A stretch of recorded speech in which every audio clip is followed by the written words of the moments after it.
Welcome to the Pedro is Here edition of Sharing Sox. I'm Southside Sox duty geezer Leigh Allan. With me, my son and West Coast correspondent Will. And we are celebrating a new manager for the White Sox, as is everybody.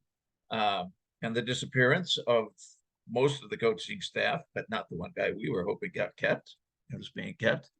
I know we texted a little when Grifol got announced, well, not announced officially, but when it became obvious he was going to be the pick, we were both kind of, really? But now I'm kind of, hey, yeah, Yeah, this is worth a shot, guys. obviously this was the big news of the week, to hire the Royals bench coach, which sounds worse than it is because the Royals actually have our number. So, Right. we're bringing in a guy from a team that we can't beat, even though they're terrible. Uh, I I can't say that I was against this hire. I just this was not on my radar. This No, was, and Espada was really my choice. of And course, of of course, course. that went early. And I really thought, well, with Espada, nothing's going to happen until after the World Series. It's kind of unusual that somebody coaching a World Series team has already been hired somewhere. My other hope then was when the White Sox didn't announce, we're waiting till the end of the World Series because Jerry's going to announce that he's hired Jim Click because apparently Click is not going to have his contract renewed in Houston because of just fights with the owner. Not because, I mean, he's Oh, incredible. He's a great general manager, but they've got some personality clashes. Well, if he's going to be out there and available, let's get him in there. Bye bye, Rick Hahn. See you. But no that such would luck. be a great thing. I love the delusion. I think you should hold on to that. Keeps you young. But yeah, that's obviously I think not going to happen. But when it comes to our new manager, was shocked, didn't know who he was, kind of bummed, didn't know what I wanted it to be, but sort of thought, well, it can't be that, right? After watching his press conference, watching some of the phone calls he's made to the players, Impressive. impressive, impressive. And most importantly, we as White Sox fans demanded more than anything a culture change. And Pedro Grifol is a culture change. And I think no matter what, a change for the better from what the culture was. I mean, it doesn't mean he's going to be a great manager, but just from the way he talks, the way he talks to the players, the fact that we have a Spanish speaking manager, it's Yes, Tony La Russa spoke Spanish. He just didn't speak it to anybody he just didn't choose to do it. other than a chauffeur or something. I don't know. Yeah.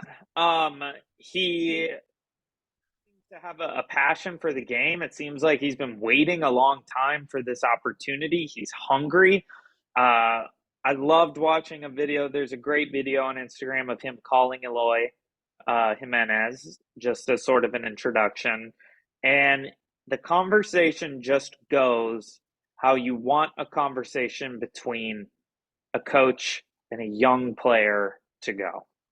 And you can tell that Eloy is still holding on to some of the, I don't want to say trauma of the last 2 years, but some of the disappointment at first in this conversation. And you can see Pedro sort of talking around it and managing that in a really lovely way. And he says one thing that I think is crucial in the phone call. He tells Eloy, communication is the most important thing we're going to have to do here. And that is such a stretch. That's so different from the previous manager, where it was let's keep things under wraps, let's communicate essentially as little as possible to players, fans, everyone. It seems like Pedro's really coming in to take this opportunity, and he sees in these young guys a lot of potential that I don't think La Russa really ever saw and celebrated. Um, I'm hopeful. I feel stupid for saying it, but I'm hopeful.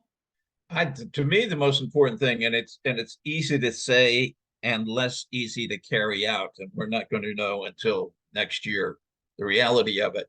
But he was very clear saying we are going to hustle, we are going to work, we are going to X, Y, Z, all the things that a manager is going to say we're going to do. Every manager is going to say that. But then he went on, and I don't remember the words, but if not, there will be consequences. That's the thing. Uh, there were no consequences under La Russa. And then even when there was a change in management, yes, there was a big speech that went on from Miguel Cairo saying, either hustle or get out of the way. But then Yoán Moncada, to pick one, would have one of his where he decided to take the day off. And there were no consequences. He was in the lineup the rest of that day and the next day. And consequences have to be you don't play. Maybe a consequence for Yoán Moncada is I'm going to make you play. That could be what we're looking at with him. Miguel came in, said what he said, but still, regardless of Miguel stepping in, you're still dealing with the same culture, all the same coaches, that kind of thing. It's not really a change in culture. This feels like it will be a radical shift for the White Sox clubhouse, and in not any sort of dramatic or interesting way whatsoever. And I think that is really, really important. Yeah. I think these guys need a manager who's not going to be in the media, who's not going to say stupid things and not have their back when they do something. I'm looking at you, you're mean. I just think he is going to be a much better manager of young men than La Russa by far. Not even. And he's got Charlie Montoyo as his bench coach to provide the experience that he doesn't have. I mean, he is himself bench coach, but he's the natural management experience that he doesn't have. I was listening. We're recording this on Friday, the off day before going back to Houston for Game 6 of the World Series.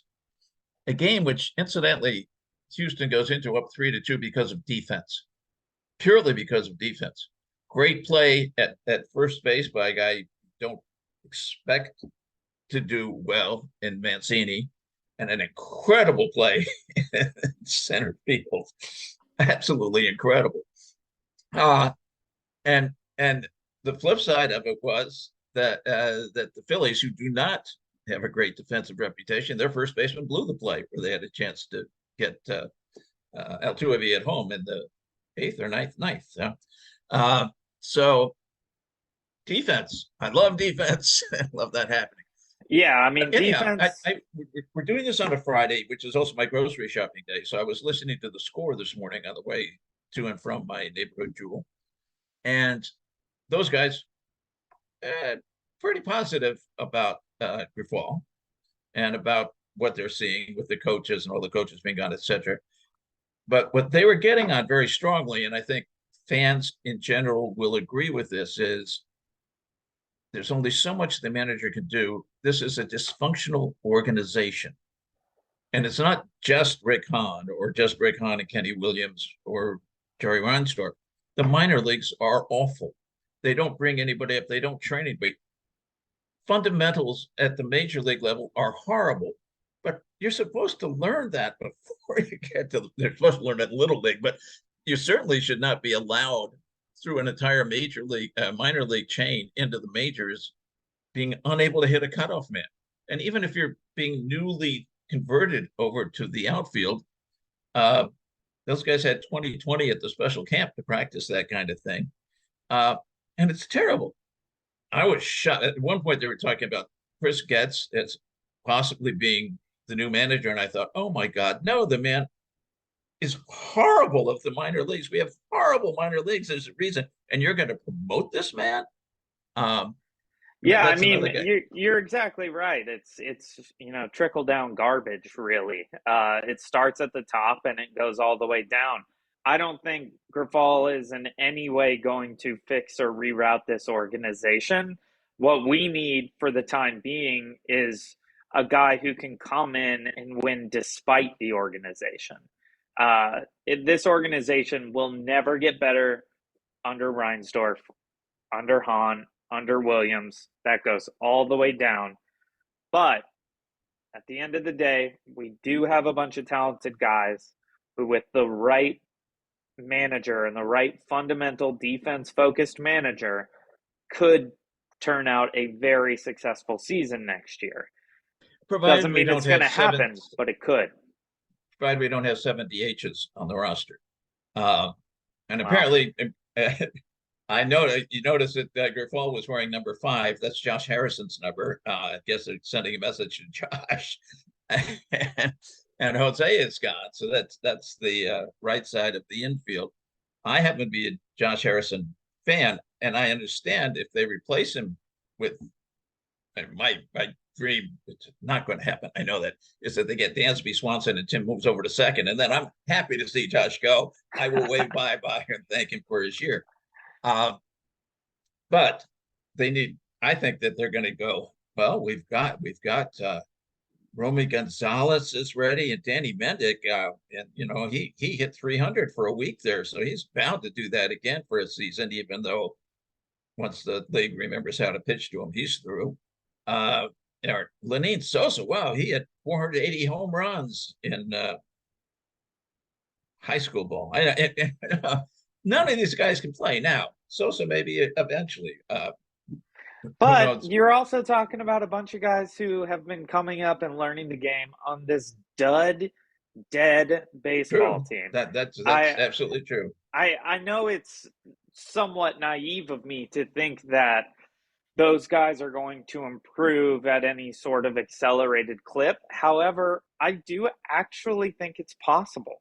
I think with great coaching, this is a team of raw talent. Even those guys you're listing who have not necessarily excelled at the major league level in any way, but they're not terrible baseball players. And if they can become fundamentally sound, if they can get a great major league hitting coach, if they can get a great major league defensive coach, good Well, they've got the manager, hitting coach, I guess, from Kansas City.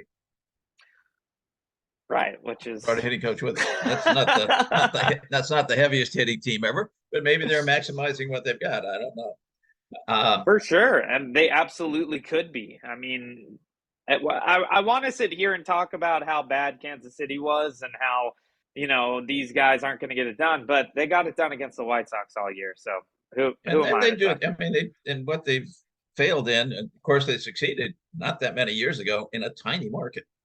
Uh, Tiny market, going to uh, 2 World Series in a row. it. Meanwhile, of course, Hahn has said, not during the press conference Thursday, but previously, well, we're just not. Essentially, we're not going to be in the free agent market for anybody that costs any money. Uh, but we're looking at trades. So I took a look at baseball trade values yesterday and jotted down the values on the White Sox players. And mostly it's exactly what you'd guess, but there are some surprises in there. And I thought maybe we can get into those maybe after the break. Yeah, let's take a quick break. I'm interested to hear about this as well. I have not done this research. I'm a bad student. But fortunately, you have, even though you are the geezer, still hitting the books, still doing the academia thing. I appreciate that. So, yeah, let's talk trade values when we come back on Sharing Socks. Welcome back to Sharing Socks. Talked about our new sort of coaching lineup we've got coming up. I'm sure we'll get far more in depth with that as the season comes closer and more decisions are made. But let's do a little trade value talk. It's uh, it's an interesting thing. Now we fans normally we talk trade, we go, well, he can't hit, or he can't do this, or he can do this, or he's got a great, he had a great year. Let's sell high. We look at just performance. Baseballtradevalues.com looks at performance, at predictive performance, which is done by many people. Fangraphs, of course, has that kind of thing going to, as do others. They look at salary because of that. How much is this guy going to cost us? And they look at years of control. And they look at an injury history and probability. So they're taking the big picture as best they can, and all of this stuff. It's somebody's algorithm, and somebody else does the algorithm and plunks it in a different way, and you get different results. But I thought it was interesting to look I looked at the whole White Sox list, and you will guess who's number one is the most valuable trade chip of the White Sox, easily. Most valuable trade chip? Yeah, Cease. yeah, Dylan Cease by a mile, Yeah. 78, and by their scoring 78.2. Number two, Luis Robert. Makes sense. Years of control, a little bit of health issues. Cease never even has health issues, but so much skill. Knock on wood. Yeah, yeah, right. So much skill. Third is Tim. Uh, Fourth is Andrew Vaughn. Years of control again. Got a lot of value there. Fifth, Aloy. And then there's kind of a batch of Aloy, Liam Hendricks, Kopech, and Giolito. And incidentally, I think Hendricks wants to be traded. Don't you? Yes. The guy comes out and says this defense stinks and I've got to throw my ball, pitch it completely differently because this is such a terrible team behind me. And then comes out and says we need a disciplinarian, which is saying our guys are screw offs.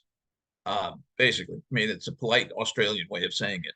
Well, And I think he wants to leave, except, I think he was just being clear on what type of managerial hire that they need to get these guys in shape. yeah. I don't think Liam Hendricks is unhappy in Chicago, and I think he has embraced Chicago, and Chicago has he's been a wonderful person, a wonderful citizen of the city. I think he likes being here. I think his frustrations, because Hendricks also actually surprisingly strikes me as someone who's very intelligent, very intellectual. I think he is very observant and sees the kind of trickle down garbage that we're talking about here. Uh, with the new manager, I'm not sure Hendricks wants to leave. I think he is the kind of guy who, with a culture change, is going to embrace that. Uh, unless the culture change doesn't really happen. If it sort of lags, then I think Hendricks probably would want to leave. I'm a little surprised that they give him such a high trade value, but I guess because he's only got 1 year left. Yeah, exactly. So it'd be a much higher trade value if there was team control. Oh, and I forgot, Garrett Crochet is also up in that group of between 14 and 17 points of what they give. The other end. Now, you're going to know, right? Okay, who's the lowest trade value of anybody that we'd be talking about? Yoán Moncada. Really? I Yes. actually would have picked someone else. Grandal is right there with him. They're neck and neck, but Moncada's slightly lower. Just I guess his performance was that much worse. Grandal, although what Grandal do?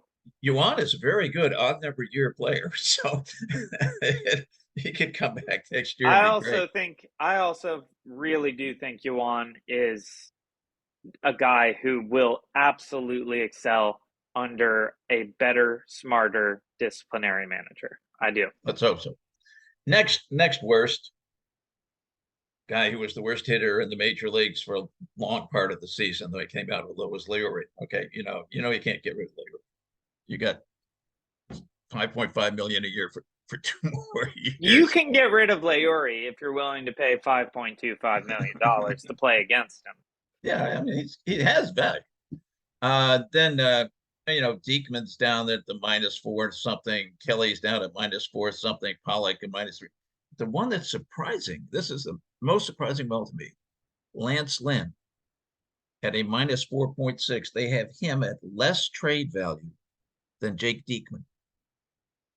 Wow, that's interesting. They both have 1 year left, so it's not a year of team control. Of course, he's paid a great deal more. And I'm sure that's the biggest factor. That's got to be what it is. Also, I think just sort of earlier this year when he came back, he was terrible. So if they are looking at skewed his results. But I think also if you're looking at injury, he's a very, very heavy mid-30s guy who came back completely out of shape. Got away with it till he was 64, but it doesn't work for most pitchers. So I think they may be looking at that. Graveman is a negative. Again, I'm sure because he's getting $9 million next year. Yeah. I'm a little surprised that he's a negative with that, just because he's a solid middle relief kind of guy, setup kind of guy. Well, but he's a setup guy. But $9 million is still it's hefty, but nowadays it's not that hefty. But for a setup guy, that's still pretty high. It, for fun, I looked at the Astros. Alvarez an 87.7, Tucker an 82.7. So both of those higher than anybody on the White Sox. Of course. Uh, Valdez I was going to say Valdez has to be way up there. 68.8, Pena 66. I mean, years and years of control of him. Javier, who was incredible with the no-hitter. Should mention, but history made there. These are all guys that are above everybody but Cease and Robert. Garcia, I mean, all the whole pitching staff. That's essentially. Yeah, I was actually looking at Astros contracts yesterday. Just by coincidence, I didn't even realize we were going to talk about this. Just because I wanted to see how soon it might be that the Astros are bad again, because I would really love for that era to start sooner rather than later. Not going to happen. It's not going to happen. Nope. I mean, it's going to take a whirlwind of injuries to derail Houston over the next 5 years. They have so many young guys who are locked up for years and years that these guys all have huge trade values. They're not going to have to trade any of them. They're going to get to keep all of these guys. McCormick, who really can't hit much at all, is even a 31.3, which puts him up above everybody but Anderson, Robert, and Cease on the way. And of course, last night, I mean, that catch. Did you? I don't know if you watched. You were playing softball last night. I don't know if you saw the catch. Amazing catch, game-saving catch. You know, who knows who would have won that game if he doesn't make that catch? But he's a guy who was not going to be the center fielder for a World Series team, but earned the spot because of his glove. And man, he sure showed it off at the right time last night. And he hits okay.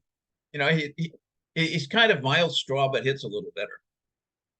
For sure, absolutely, and doesn't even hit that much better. But when you're that good with the glove, you know, you can look the other way on those things. That's why Luis Robert should be such an unbelievable player, is because he should have that glove, but also be a guy who can hit 40 home runs a year. We just have not seen any production out of him. And he played, and I know he was hurt, particularly at the end, where he couldn't swing the bat. They kept throwing him up there anyway, which wasn't really brilliant. But a lot of the season, he just looked like Moncada. I mean, just looked disinterested. He needed a culture change. We got to hope this was one of the things the guys on the score were saying this morning was, maybe they need to rethink this idea of buying out the final years of their initial contract, of their arbitration years, because they've got all this money now. So maybe it's an incentive killer. Maybe you just don't. You care, but you don't care like you cared before, Yeah, absolutely. More interesting than the Astros, I looked at the Angels. Not the whole team, but a couple key ones. Anthony Rondon, minus 132. That's more than all of the minuses. Well, he has to be. I mean, talk about a guy who went from being unbelievably valuable. I mean, his score's got to be affected by injury more than anything else. Yeah. But that and salary. I mean, that's a contract that I think broke the Angels again. I think, the Angels were putting it together. That contract is going to keep them from being a winning team. Shohei Ohtani, to a lot of minds, I think, while people may win the MVP, other people win the MVP, really the most valuable player in baseball, is only a 52, which is right along with Luis Robert, but he's only got 1 year of control. Remember, they just did a 1 year deal. So I still think that's why that is. I mean, it has to be why that is. It has to be. It still doesn't make sense to me. Just because I think you can get anyone you want for Shohei Ohtani, even for 1 year. I think unless you have an elite player who is on a team-friendly deal, Shohei Ohtani, you can get whoever you want. There's no way they're taking Luis Robert for Ohtani. Heads up. Or any equivalent of that. It's just not something like, or even Tim and Vaughn together. They're not doing it. If there was any inclination whatsoever that you could extend him, I would trade Luis Robert for Ohtani today. Now, the real surprise, and you have to again go to salary and injury. Mike Trout, 14. Uh, Insane. his his White Insane. Sox equivalent would be Giolito or Kopech. Who would you rather have? I'll give you both of them. Would you rather have both Giolito and Kopech or Mike Trout? I would actually take half of Mike Trout in that deal. But That's it has to be because of injury, and of course and money. on a massive contract. Yeah, Yeah, he's extremely expensive. Uh, Injuries are a problem, but he produces so well when he's actually there. I'm surprised his number is that low. A big part of that's just got to be that if you trade for Mike Trout, you're on the hook for $300 million. has to be. Yeah, And he's booked until he's 39 or something like that. So that's got to be what that's about. But oh my gosh, if you told me right now, if you were like, we'll take the Sox starting nine, trade him for Ohtani for 1 year and Trout's deal, the deal's signed by, I wouldn't even read the fine print. and I'll tell you what, to balance it out, we'll take Rondon. Well, no, now I'm not as interested. That's how bad that contract is. But you gotta eat some of the money. It's true. I've been doing a lot of research on what are the worst contracts in all of baseball right now. Rendon is not always number one on the list, but he's always one or two.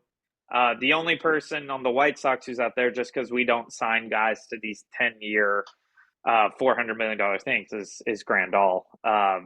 Because In fairness, the Grandal contract was fine for a couple of years.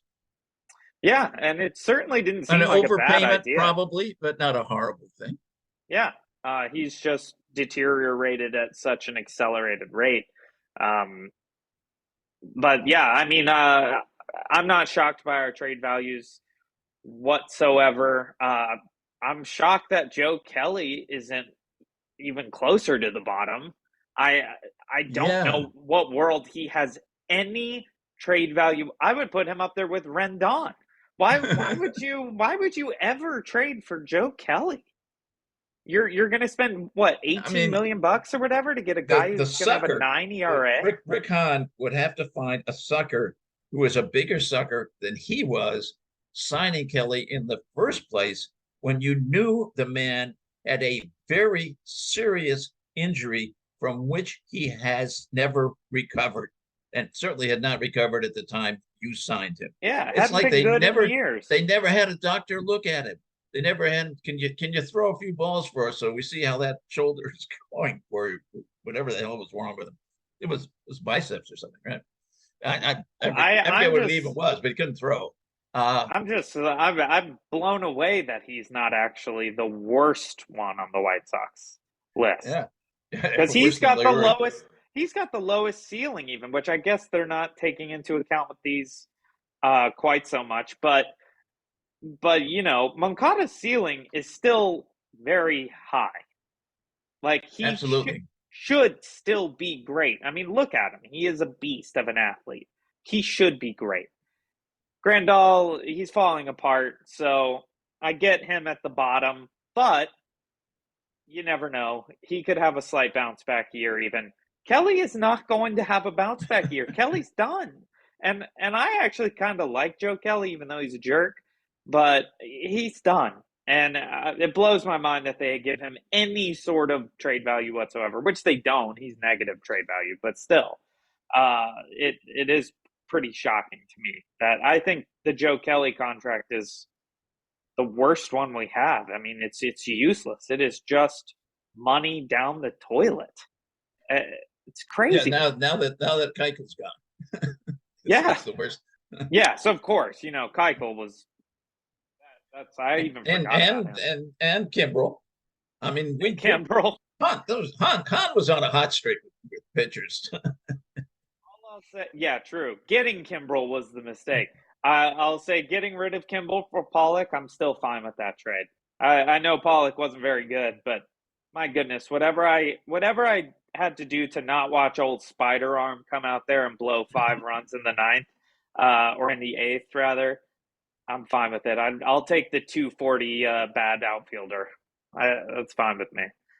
whom we owe another $13 million to for next season. And well, he's got Unless he opts out, which he ain't opting out.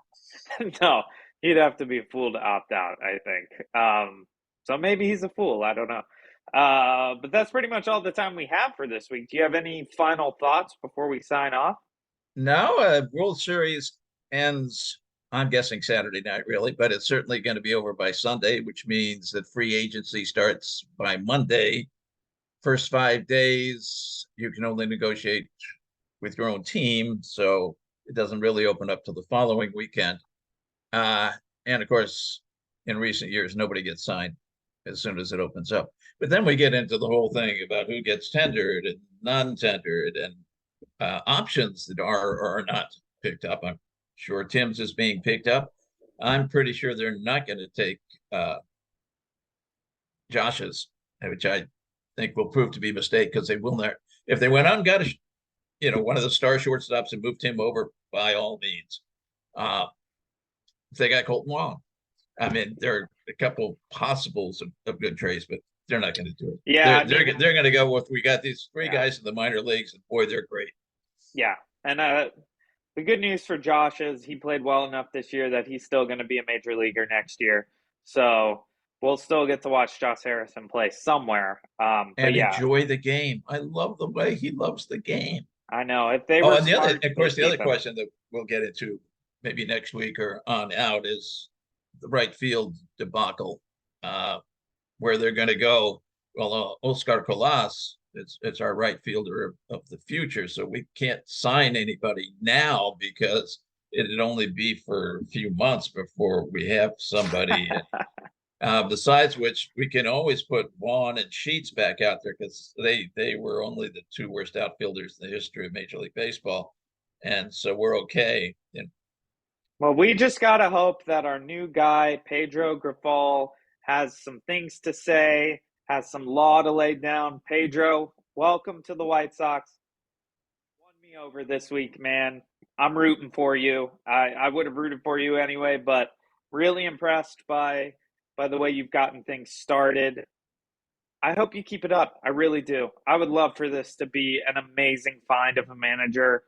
And honestly, I think it could be. I realize I'm saying this on November 4th during the World Series of a season in which we had one of the most iconic, disappointing seasons of all time. But I think this guy could actually turn it around. He could be what we need. So, and he could be for a long time. Could be. I mean, he's young enough. He could be Al Lopez, come back to life. So, welcome to Chicago, Pedro. We're rooting for you. You're always welcome to reach out to Sharing Sox. I know you listen already. You're always welcome to reach out if you need any advice, have some questions answered. I'm hitting about 950 in my Tuesday softball league. So, hitting coach. I know you've already got one, but if you want, just like another backup, I'm around. But yeah, I'm actually am feeling a little bit of hope about the White Sox, whether that's completely ignorant or not. And next time we talk, there will be a World Series champion. So thanks for listening, and we will see you next week on Sharing Sox.